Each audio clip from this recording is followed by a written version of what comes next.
Les voy a pedir que me acompañen a Juan capítulo 8. Juan capítulo 8.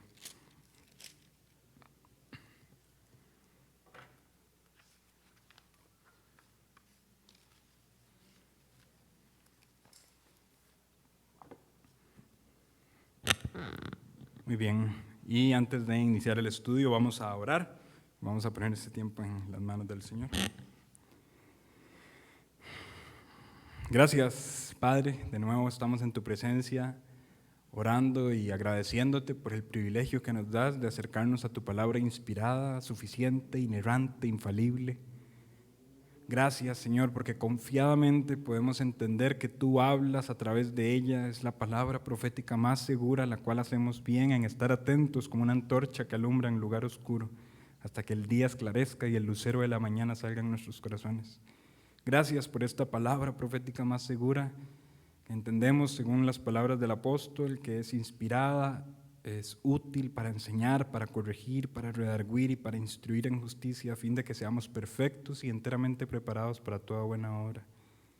Te pedimos, Señor, que a través de ella, a través de tu palabra y a través de la iluminación de tu Santo Espíritu, tú hables a nuestros corazones y nos ayudes a entender más quién eres tú y quiénes somos nosotros, y nos ayudes a crecer de acuerdo a tu voluntad.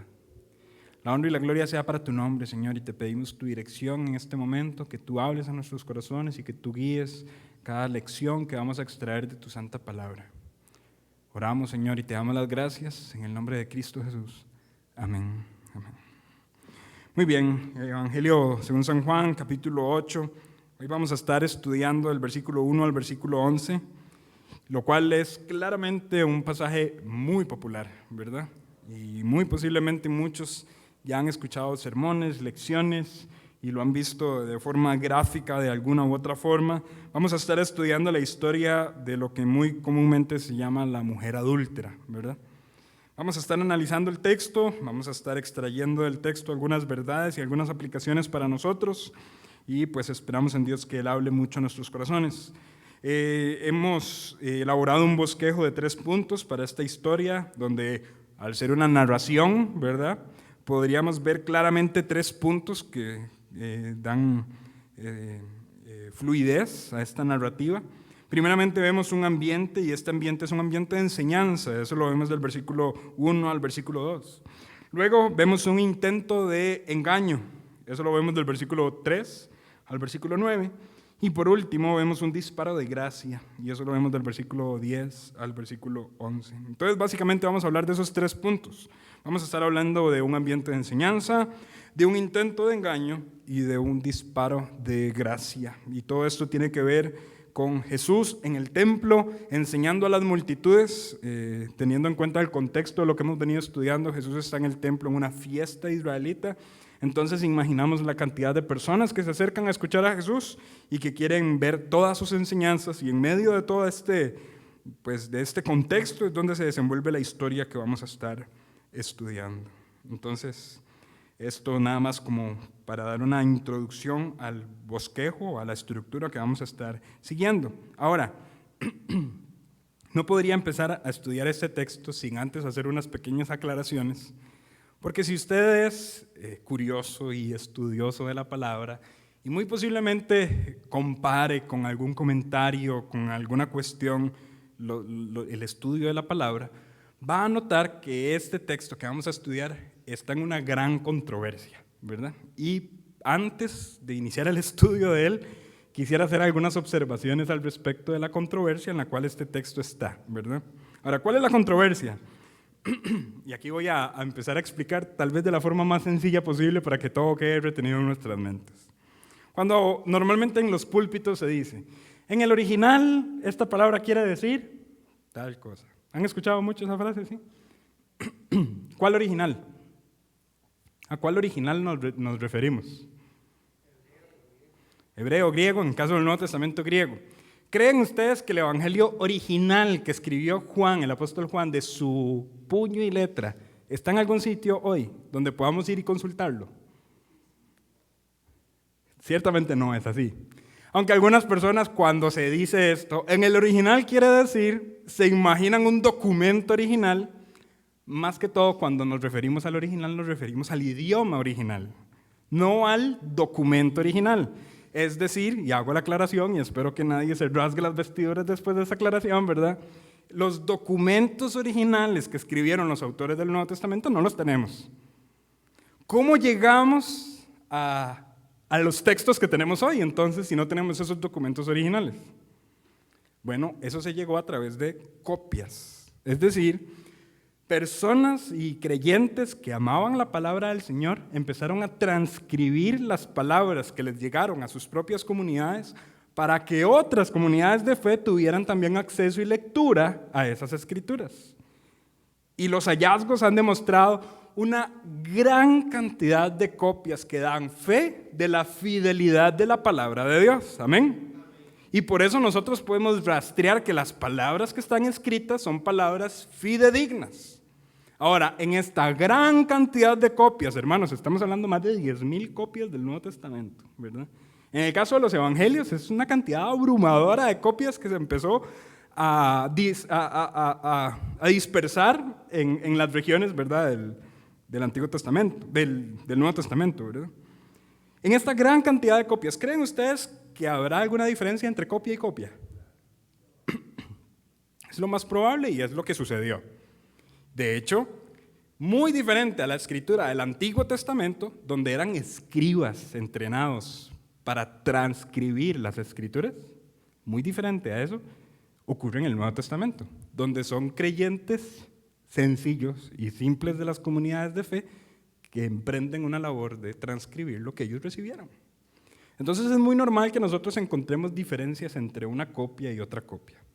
Generalmente los estudiosos y los que llegan a analizar los textos en el idioma antiguo hacen lo siguiente: a las copias más antiguas, a las que por algunos estudios del material, algunos estudios de la letra, algunos lugares donde se encontraron, podemos llegar a la conclusión de que son más antiguas que otras copias. A esas copias generalmente se le llaman copias mayúsculas. Y a las copias más nuevas generalmente se les llaman copias minúsculas. ¿Están conmigo? ¿Sí? Ahora, ¿cuál es el conflicto de este texto? Que en la mayoría de las copias mayúsculas este texto no aparece, ¿verdad? Del capítulo 7, versículo 53, al capítulo 8, versículo 11, el texto no aparece en las copias mayúsculas. Tiene presencia en las copias minúsculas, pero esto ha generado un debate, y el debate es: ¿habrá escrito Juan esta historia? ¿Verdad? Juan, el evangelista, ¿habrá escrito la historia de la mujer adúltera? Hay algunos argumentos que sugieren que no. Y voy a citárselos no para confundirlos, sino para que estemos enterados de lo que estudiamos, ¿verdad? Y al ser una iglesia donde predicamos la palabra, también tenemos que predicar la palabra abiertamente y decir las cosas como son, ¿verdad? ¿Cuáles argumentos sugieren que posiblemente Juan no haya escrito esto? Por ejemplo, el vocabulario es distinto al vocabulario de Juan en algunos sentidos. Voy a ponerles un ejemplo. Versículo 1 dice: Jesús se fue al monte de los olivos. Si usted estudia todo el evangelio de Juan, solo aquí aparece la frase monte de los olivos. En todo el evangelio de Juan no aparece esa frase. En los evangelios sinópticos sí, pero en el evangelio de Juan no, solo aquí, ¿verdad? Lo cual es raro porque el monte de los olivos es un lugar popular para Jesús, pero Juan no lo menciona. De alguna manera, ¿verdad? No está dentro de su vocabulario. Hay algunas frases que él utiliza que no necesariamente pertenecen a su vocabulario, y esto hace un poco más complejo el hecho de que alguien argumente que es Juan el que lo escribió, aunque no necesariamente estoy diciendo que Juan no lo hizo. Estoy dando primeramente las primeras observaciones de los que afirman que Juan no lo hizo, ¿sí? Luego, bueno, un argumento que dice Juan no escribió esto es que no está en las copias más antiguas. En la mayoría de las copias más antiguas no está. Por otro lado, los comentaristas griegos de los textos no mencionan este relato en sus comentarios. Y estoy hablando de comentaristas antiguos como Orígenes, como Crisóstomo, como Círilo y como Teodoro. Comentarios de primer y segundo siglo, ¿verdad? No hablan de esta historia. Y por otro lado, comentarios latinos, es decir, gente de Roma que habla latín, tampoco lo mencionan, como Cipriano, como Hilario y tampoco Tasiano, no mencionan esta historia. Entonces, obviamente aquí hay una complejidad y las personas se preguntan, ¿habrá escrito Juan esto? Por otro lado, hay algunos argumentos a favor para decir, no, sí, Juan escribió esto. Por ejemplo, está en algunas copias antiguas. Ahora, dijimos que no está en la mayoría, pero en algunas sí está. Y esto ya nos ayuda a entender que sí, que muy posiblemente proviene de la escritura de Juan. Por otro lado, está en muchos artículos o muchas copias o manuscritos minúsculos, es decir, los que tienen fecha menos tardía. Por otro lado, está en la Vulgata latina, ¿verdad?, la traducción de las escrituras al latín, y está en traducciones siriacas y en traducciones al idioma etíope, ¿verdad? Entonces, puede ser que sí sea parte de la revelación original. Por otro lado, otro argumento a favor es que es un texto que es conocido por Papías. Papías es uno de los discípulos de Juan. Entonces, si Papías sabía de la existencia de este texto, muy posiblemente Juan lo escribió. Por otro lado, hay autores de antes del siglo III que lo citan como parte del Evangelio, y tal vez este detalle también es interesante. Agustín de Hipona también lo cita como parte del Evangelio de Juan. Y de hecho, Agustín de Hipona también se enfrentó a esta dificultad de que no estuvieran las copias más antiguas y lo explica con un argumento. Agustín de Hipona menciona que muy posiblemente este texto, por la tradición rigurosa, fue extraído para que muchas de las mujeres de la época no se sintieran inclinadas al adulterio con la permisividad, ¿verdad?, de que fuesen perdonadas por ese pecado, que es algo del contexto de esa época. Entonces, realmente, hermanos, es una dificultad cuando nos enfrentamos a este texto. Hay dos copias mayúsculas. Las copias generalmente tienen el nombre de alguna letra, ¿verdad? La copia L y la copia A. Estas dos copias tienen algo muy interesante. No tienen el texto, no lo tienen escrito, pero dejan un espacio en blanco entre capítulo 7, versículo 52 y capítulo 8, versículo 12. Y la pregunta es, ¿por qué dejaron el espacio en blanco? Porque muy posiblemente sabían de la existencia de esta historia, pero omitieron escribirla. Entonces, alguien me dice, Henry, ¿y usted qué cree? Realmente no puedo responder en minutos, es un debate que lleva años, ¿verdad? Sin embargo, mi inclinación personal se parece un poco a la de Agustín de Hipona, y creo que el texto es de Juan, que muy posiblemente se transmitió oralmente y que algunas personas, después de su transmisión oral, decidieron implementarlo en las copias de la Escritura, ¿verdad? Habiendo dicho esto, por eso van a haber algunas diferencias entre el vocabulario de Juan en el resto del Evangelio y el vocabulario de Juan aquí. Y alguien dice, Henry, ¿para qué me sirve todo esto? Porque muy posiblemente alguien le llegue a decir, las Escrituras no son palabra de Dios. Usted sabe que eso se lo añadieron años después. Bueno, ya posiblemente usted tiene una explicación en su mente, ¿verdad? Y que no necesariamente es como una persona escéptica se apresuraría a concluir, sino que esto tiene una explicación más racional, ¿verdad? ¿Están conmigo, hermanos? ¿Sí? Ahora, yo creo algo. Dios inspiró su palabra, amén. Pero al mismo tiempo creo lo siguiente, Dios preservó su palabra. Y si Dios decidió que este texto estuviera preservado para nuestra era, es porque Dios estaba interesado en ello. Y ciertamente Dios quería darnos enseñanzas a través del texto. ¿Cuáles enseñanzas? Algunas enseñanzas que decidieron a alguna generación privar de esas enseñanzas, pero que hoy por hoy pueden ser útiles para nosotros como iglesia del Señor. Enseñanzas que tienen que ver con un pecado en particular, que es el adulterio, y con el trato justo a ese pecado, al pecado del adulterio. Porque Dios no da por inocente al culpable, pero al mismo tiempo Dios es misericordioso. Ahora, el ambiente es un ambiente de enseñanza. Versículo 1 dice, Jesús se fue al monte de los olivos. Es interesante, leámoslo con el versículo 53, dice, del capítulo 7. Cada uno se fue a su casa. Y Jesús se fue al monte de los olivos. Cuando usted lee eso, alguien se pregunta, ¿por qué el versículo 53 quedó allí tan atravesado? ¿Verdad? ¿Lo notan en la copia de su escritura? Alguien diría, no sé, el que va poniendo la división de los capítulos, ya sentado en un burro, ¿verdad? Y cuando cayó ahí, dijo, ahí dividió el capítulo, ¿verdad? No, ya cuando di esta explicación, esa perícopa, que sería el nombre formal, muy posiblemente empieza desde el versículo 53, capítulo 7, versículo 53, termina en el versículo 11, e inicia así tan raro, porque muy posiblemente es todo lo que yo les acabo de explicar hace un momento, ¿verdad? Cada uno se fue a su casa. ¿Dónde estaban? Estaban escuchando a Jesús en el templo. Estaban escuchando sus enseñanzas. Habían enviado a los alguaciles para que lo arrestaran, pero los alguaciles dijeron, nunca un hombre ha hablado como él, ¿por qué lo vamos a arrestar? Lo que nos muestra lo siguiente es que después de tal alboroto, todas las personas se van a su casa, pero Jesús se va al Monte de los Olivos. Con los evangelios sinópticos entendemos que la presencia de Jesús en el Monte de los Olivos tiene mucho que ver con su comunión con el Padre. Muy posiblemente Jesús está concentrado en las enseñanzas que él está exponiendo en el templo y está teniendo comunión con el Padre posiblemente. Versículo 2 dice, y por la mañana volvió al templo y todo el pueblo vino a él y sentado él les enseñaba. Este es el contexto. Jesús en el templo, imagínense la multitud en una fiesta, sentado y las personas prestando atención a sus palabras porque confían en su autoridad. Habla como quien tiene autoridad y no como los escribas y fariseos.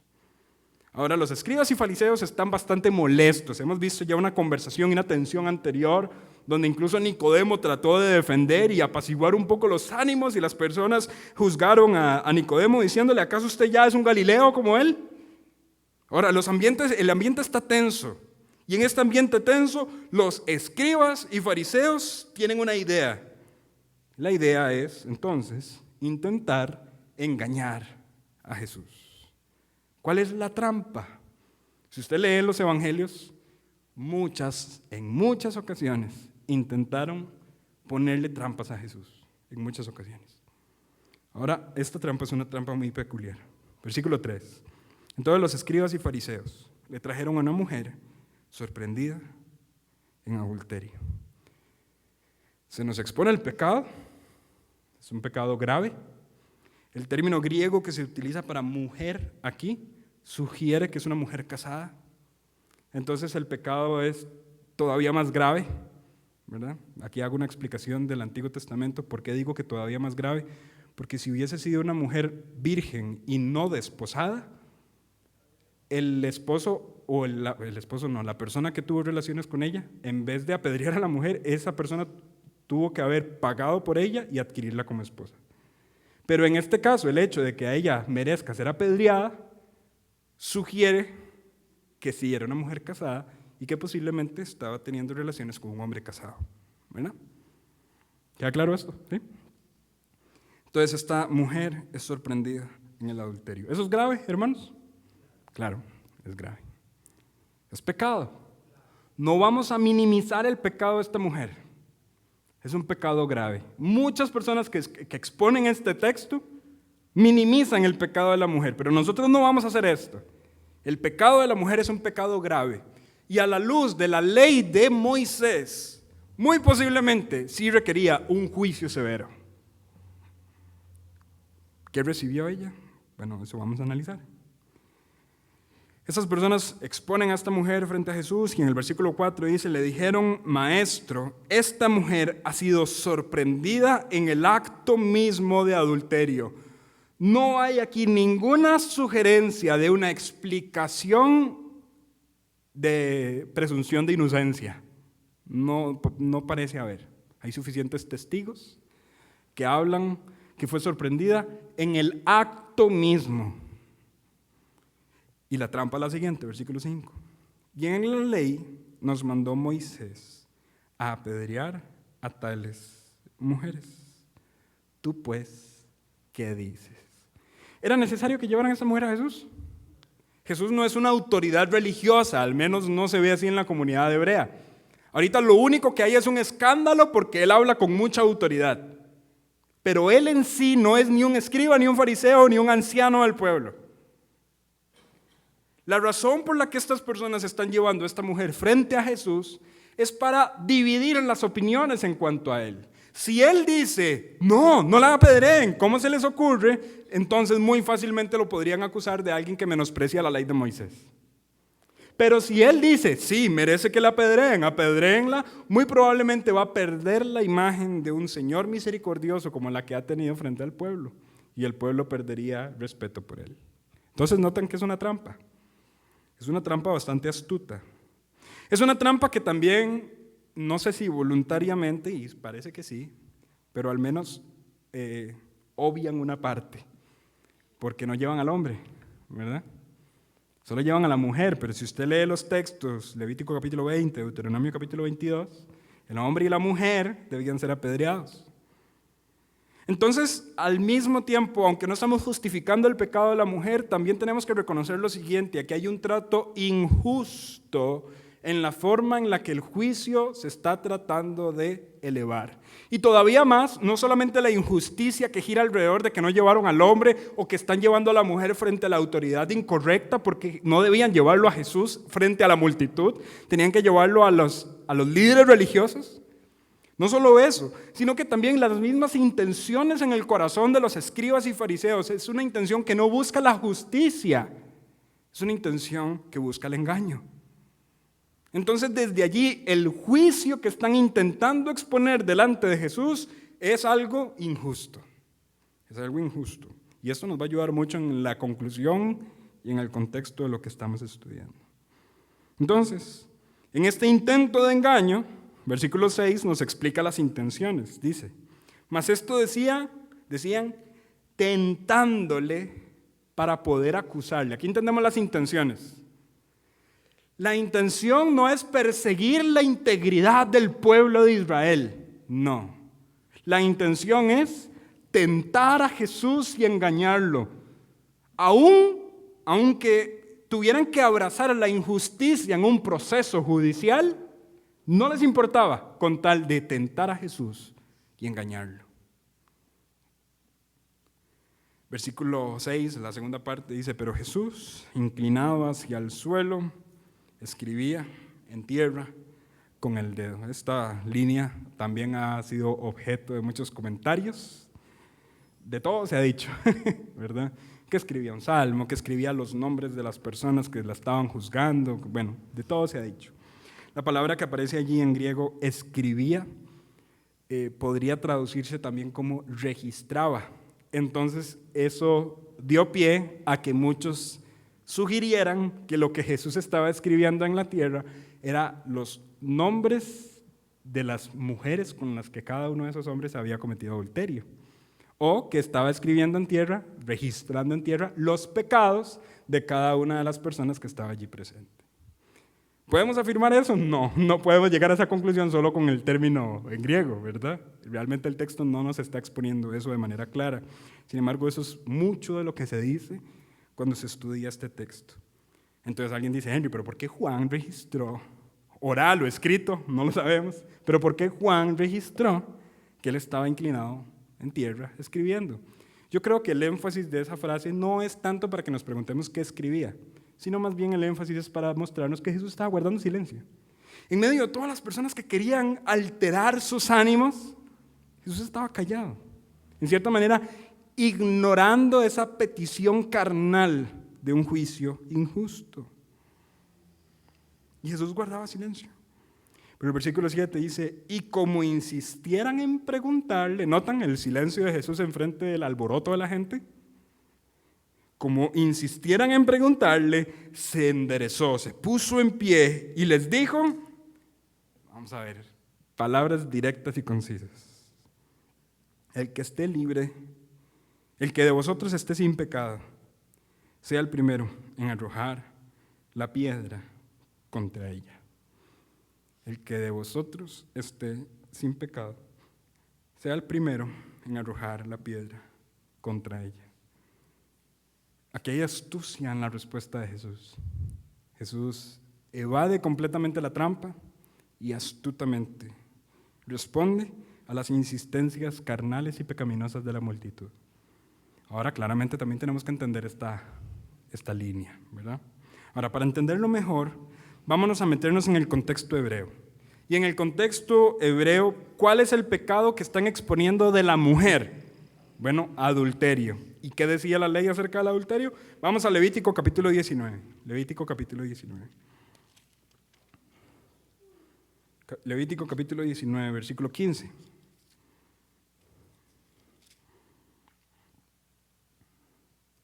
Perdón, Levítico capítulo 20, versículo 10. Y ahorita vamos al 19. Levítico capítulo 20, versículo 10.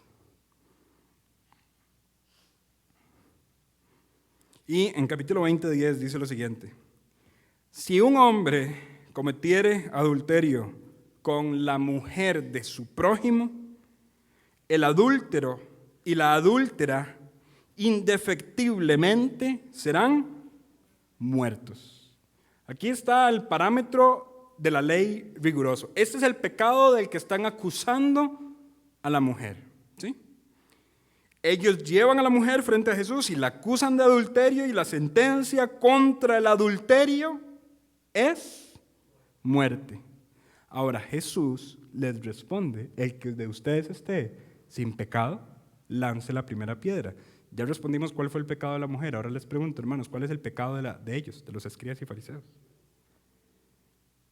Porque esta frase, el que de vosotros esté sin pecado, también ha tenido muchas interpretaciones en la forma en la que se expone.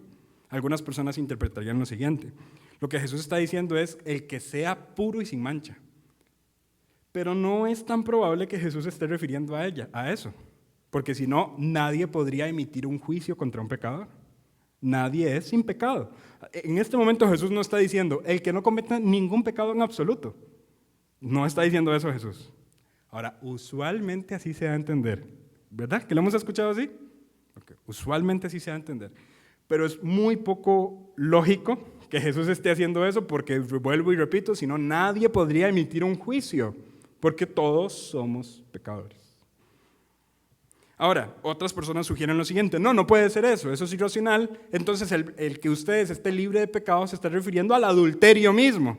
Es decir, ustedes vienen a juzgar a una adúltera, pero ustedes también son adúlteros. Y estas personas lo explican con el texto de que Jesús dijo: si alguno vuelve a ver a una mujer para codiciarla, ya adulteró con ella en sus corazones. Y entonces juntan estos detalles y dicen: todos son culpables de adulterio.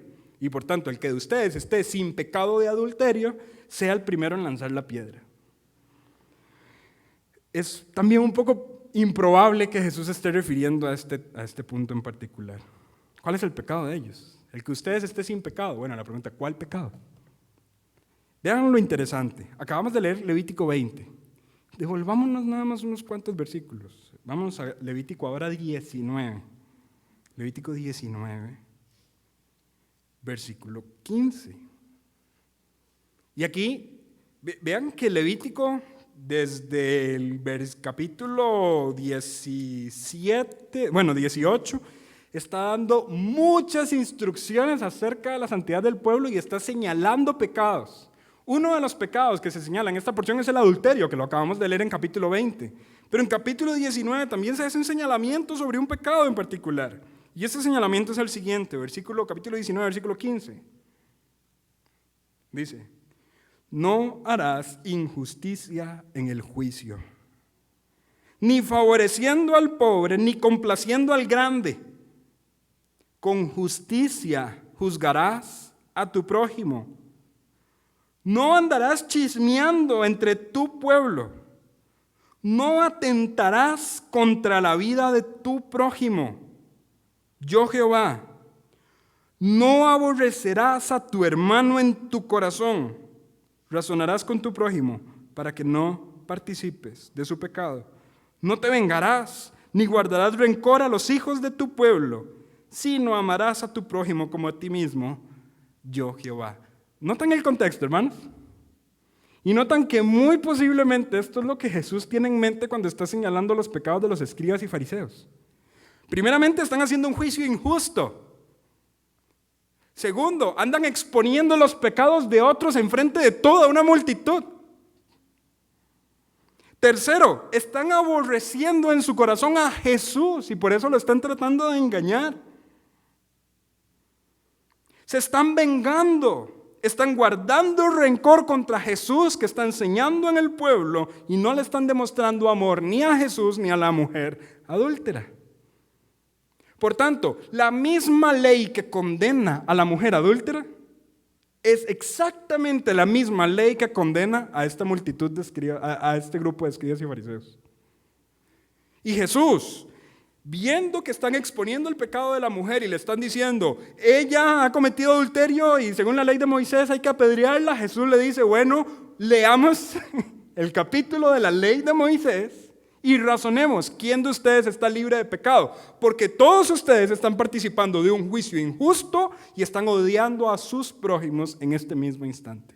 Si ella es culpable, ustedes también. ¿Sí? Por tanto, si alguien es inocente de esta ley, tire la primera piedra. ¿Notan que esto tiene mucho más sentido, hermanos? ¿Sí? Ahora, ¿cuál fue la respuesta de los escribas y fariseos? Volvamos a Juan, capítulo 8. Juan capítulo 8. Inclinándose de nuevo al suelo, siguió escribiendo en tierra. Pero ellos, al oír esto, acusados por su conciencia, ¿qué los estaba acusando? Estamos también en medio de algo injusto, así como ella está en medio de algo injusto. Por tanto, nosotros no podemos emitir el juicio, porque estamos persiguiendo un juicio injusto. Y ese pecado de ellos fue expuesto delante de la multitud de las personas que estaban escuchando a Jesús en el templo. Si ellos apedreaban a esa mujer, se sometían a la vergüenza pública de que les dijeran, un momento, ustedes también infringieron la ley, en medio de una fiesta de los judíos. Entonces notan que lo que en primera instancia fue un intento de engaño, ahora más bien les salió contraproducente a ellos, ¿verdad? Y ellos cayeron en una trampa, podríamos decirlo de alguna forma. Ya no podían lanzar una piedra, porque ellos mismos están siendo culpables del juicio injusto que están tratando de emitir. Y Jesús, confiado de la pureza de su ley, porque recuerden que la ley de Moisés es en primera instancia la ley de Jesús, ¿sí? Y Jesús, confiado en la pureza de su ley, se inclina en la tierra y sigue escribiendo. ¡Wow! Gloria a Dios por la ley. Y en este caso, se aplica muy bien lo que en el libro de Romanos el apóstol Pablo mencionó de alguna forma. Le voy a pedir por favor que me acompañe a Romanos capítulo 2.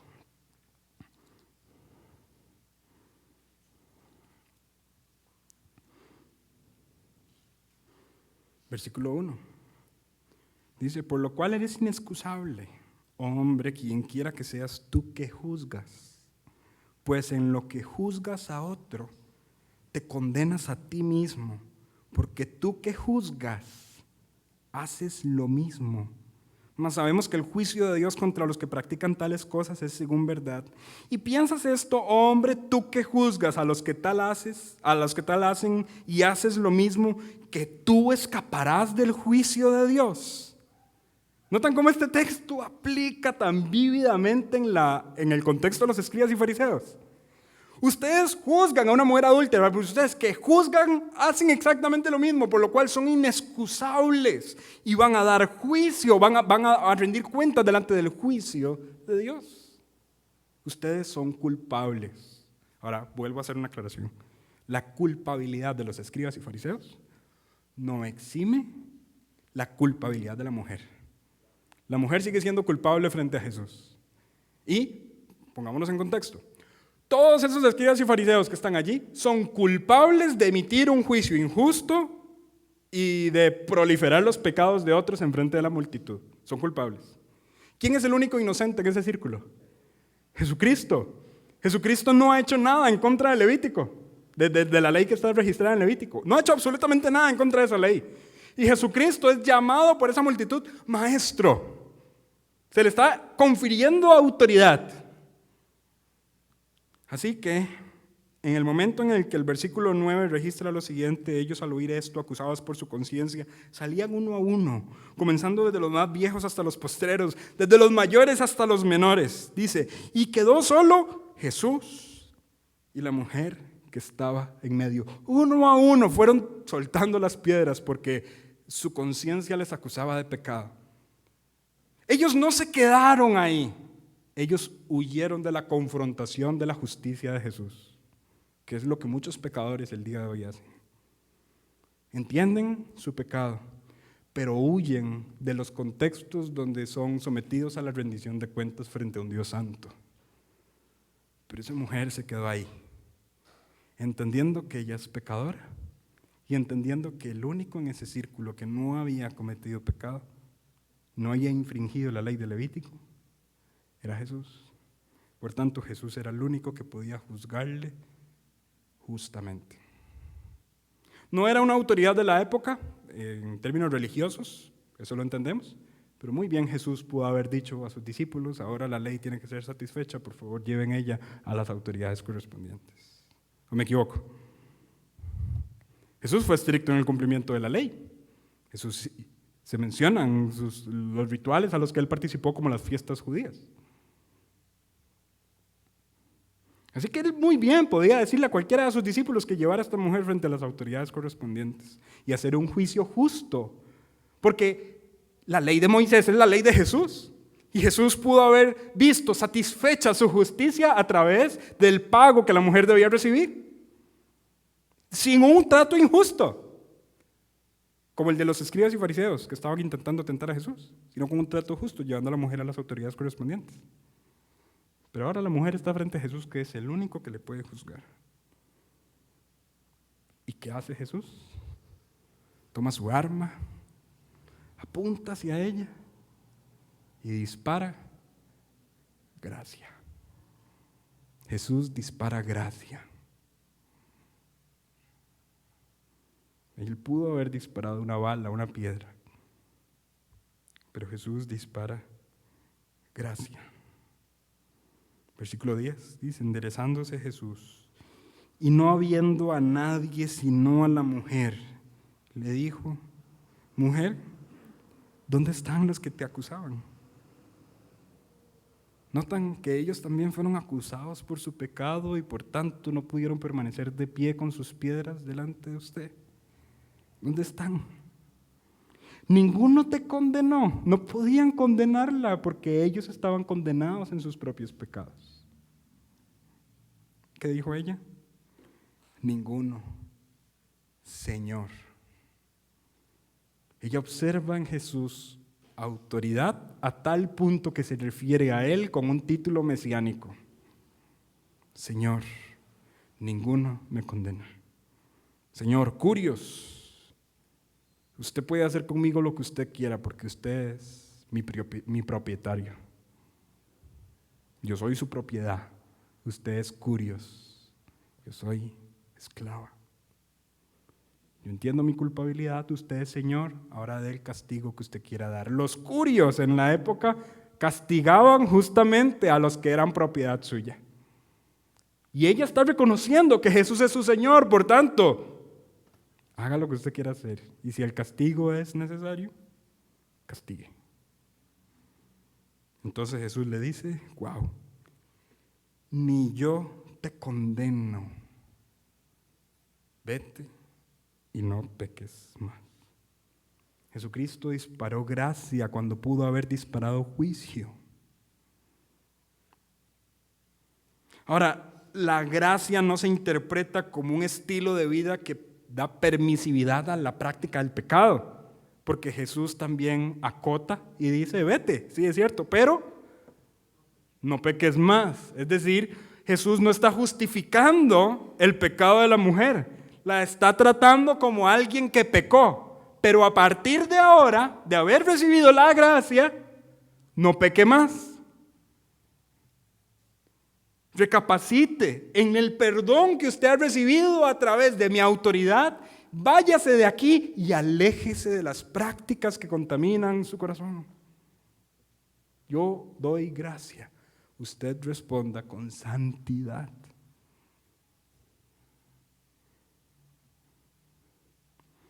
Qué maravilloso es entender que Jesucristo, pudiendo juzgar los pecados de los hombres, vuelve a ver los corazones de ellos, no minimiza sus pecados, pero les perdona. Y eso somos también usted y yo, hermanos. Personas que estábamos frente a la justicia de Dios. Personas que merecíamos que la ira de Dios descendiera desde el cielo contra nuestra impiedad y nuestra injusticia, porque deteníamos la verdad del Señor. Pero Él nos volvió a ver con gracia y nos perdonó. Su gracia nos dice, nadie te condena. Su gracia. Él era el único que podía condenarnos, pero por gracia, en vez de recibir nosotros la condenación, Él mismo vino haciéndose hombre, haciéndose siervo y llevó nuestra condenación en sus espaldas. Y después de brindarnos esa gracia nos dice, no peques más.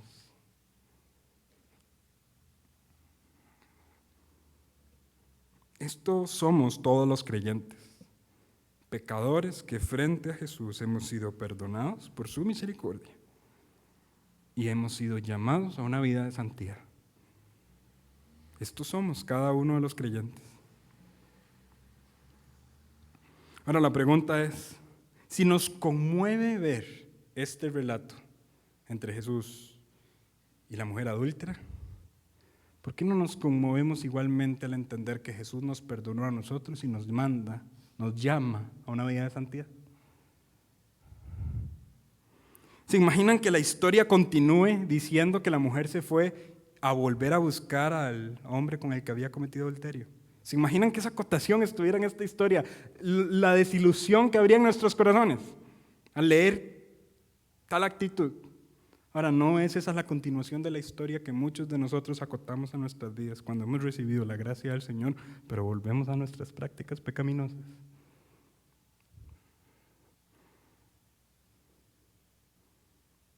Frente a la gracia de Dios, la única respuesta racional debe ser gratitud y obediencia. Pues Señor, entiendo la magnitud de mi pecado, entiendo la magnitud de tu justicia. Tú debías condenarme cuando yo lo merecía. Yo debía quedarme al frente de tu presencia diciendo, ningún ser humano me puede condenar, pero tú sí. Yo debía esperar que tú tomaras la piedra y que la lanzaras contra mí, pero tú me abrazaste. Y ahora nosotros que hemos experimentado ese abrazo, nos volvemos al pecado. Hermanos, esta es una meditación excelente para pensar cuál es nuestra respuesta a la gracia de Dios. Muchas conjeturas se han hecho acerca de quién es esta mujer. Sinceramente, y si somos honestos con el texto, es muy difícil atinar acerca de su identidad. Y muchos han intentado darle identidades de algunas de las mujeres que aparecen en el Nuevo Testamento. Pero si somos honestos, vamos a tener dificultades al hacerlo. Sea quien sea esta mujer, algunos sugieren tal vez es la mujer que derramó ese perfume costoso en los pies del maestro, no lo sabemos, pero muy posiblemente esa es una respuesta a la gracia de Dios. Adorarle como Él merece ser adorado. Muchos sugieren que tal vez sea una de las mujeres que siguió a Jesús durante su ministerio y que incluso lo visitó durante su sepultura, dándole honor a su cuerpo. No lo sabemos, pero posiblemente ese era una respuesta adecuada a la gracia y de eso no tenemos dudas. Yo creo que es apropiado que esta mujer quede en el anonimato para que nosotros nos identifiquemos con su historia y pensemos cuál va a ser nuestra respuesta a la gracia de Dios. Esa gracia que Él nos dio, no la merecíamos. ¿Y ahora cómo respondemos? ¿Cómo respondemos? Ahora la iglesia es llamada a la santidad. Y no solamente es llamada a la santidad, sino que obtiene las capacidades celestiales para vivir en ella. Vean, Jesús dice, ni yo te condeno, vete, y si puedes, no peques más. No dice eso, ¿verdad? Vete y no peques más. Se infiere que la mujer a partir de este encuentro con Jesús ahora tiene una capacidad de alejarse del pecado. Les pregunto, hermanos, ¿ustedes y yo tenemos la capacidad de alejarnos del pecado y de vivir para la gloria de Dios? ¿Tenemos esa capacidad? ¿Sí? Capacidad que nos fue conferida. No es nuestra. Es el Espíritu Santo que habita en nosotros. y por su Espíritu progresamos en santidad en nuestra vida cristiana, de tal modo que Jesucristo, a la luz de esta historia, no solamente nos libra de la paga del pecado, que es la muerte, como esta mujer fue librada, sino que también nos libra del poder del pecado para poder irnos y no pecar más. Es decir, no solamente justifica, sino que también santifica. No solamente somos salvos de la paga del pecado, también somos salvos del poder del pecado. Y eventualmente en el día glorioso de nuestro Señor seremos salvos de la presencia del pecado, a lo que nosotros conocemos como glorificación. Y no va a quedar ni la más mínima gota de pecado en nuestros cuerpos, sino que nuestros cuerpos resucitados van a estar con el Señor eternamente sin pecado. ¿Por qué? Por gracia, por la misma gracia que esta mujer experimentó. Hermanos, lo que empezó siendo un texto algo complicado, terminó siendo una cumbre de gracia en el relato del ministerio de Jesús. Y por eso, lo que dije al principio, no solamente afirmo que Dios inspiró las Escrituras, sino que también afirmo que Jesús, Dios, las preservó. Y Dios, por alguna razón, quería que esta historia quedara preservada en el registro del Nuevo Testamento, para que usted y yo nos asombráramos de su gracia y nos identificáramos con una mujer que fue perdonada cuando no lo merecía. Usted no merecía ser perdonado, yo no merecía ser perdonado. ¿Por qué nos perdonó Dios? Por gracia. Dice Pablo en el libro de Efesios, no por obras, para que nadie se gloríe. Hay algunas personas que interpretan la gracia como una deuda de Dios. Como Dios es bueno y amoroso, Él está en la obligación de perdonar. Pero no, precisamente porque Él es bueno y amoroso, Él puede juzgar por su bondad y su amor. Él puede desechar todo aquello que no se parezca a su íntegra y pura santidad. Porque Él es bueno, Él está en la capacidad de desechar todo lo malo de su presencia, y usted y yo éramos malos. Pero Él perdonó por pura gracia. ¿Cuál es nuestra respuesta a esa gracia? Bueno, lo que sugiero es lo siguiente, y con esto concluyo: respondamos a la gracia con santidad. ¿Sí? El texto dice, yo no te condeno, pero luego dice, vete y no peques más. Gracias, Dios, por perdonarnos. ¿Cómo le decimos gracias? Viva una vida de santidad, de obediencia a sus mandamientos, a sus estatutos, a sus principios. Ame una vida de iglesia, profundice en la lectura de la palabra y el estudio. Sea un hombre, una mujer de oración. Sirva al Señor con todo su corazón. Ame a su prójimo, predique el evangelio. ¿Notan cómo la santidad es una respuesta a la gracia? ¿Se recuerdan al endemoniado gadareno después de la gracia experimentada de Dios? ¿Y qué es lo primero que hace? Yo quiero ir donde usted va. Responde con santidad, con obediencia a la gracia. Y así puedo poner un montón de ejemplos de personas que han visto de frente la gracia y que responden con santidad. ¿Cómo estamos respondiendo nosotros, la iglesia de Dios, a la gracia que nos ha sido otorgada? ¿Cómo estamos respondiendo? Dios quiera que ahora estemos motivados a perseguir una vida de santidad y de obediencia al nombre del Señor Jesús. Amén. Muy bien, este sería el texto que estudiamos el día de hoy. Vamos a orar y vamos a pedir al Señor que nos ayude a aplicarlo en nuestras vidas. Padre bueno, en tu presencia estamos. Señor, identificados también con esa mujer, pues somos pecadores tal y como ella lo era. Señor, la historia no sugiere en ningún momento que minimicemos su culpa, pero tú con tu infinita gracia y misericordia la perdonaste. Y asimismo nosotros, Señor, de frente a tu santidad merecíamos ser consumidos por ella, pero tú en tu infinita gracia y misericordia nos has perdonado. Padre, gracias. Gracias por darnos esa gracia, ese perdón, esa misericordia, esa bondad. y también por darnos ese llamado a una vida de santidad y obediencia a tu glorioso nombre. Gracias, Señor, porque nos ayudas a identificarnos con esta mujer y asombrarnos de las grandezas de tu perdón. Gracias, porque siendo tú el único que con suma justicia podía juzgarnos, decidiste perdonarnos. Gracias, porque tú para perdonarnos cargaste la culpa que no era tuya en tus espaldas, para que a través de tu sacrificio nosotros recibiéramos perdón. Señor, entendiendo la magnitud de tu perdón y de tu gracia, ayúdanos a responder con la santidad de vida. Ayúdanos a estar confrontados con esa frase de vete y no peques más. Que eso resuene en nuestras mentes, entendiendo que tú perdonaste mucho y que de esa forma nosotros deberíamos responder en obediencia y temor a tu santo nombre. Señor, gracias por tu palabra.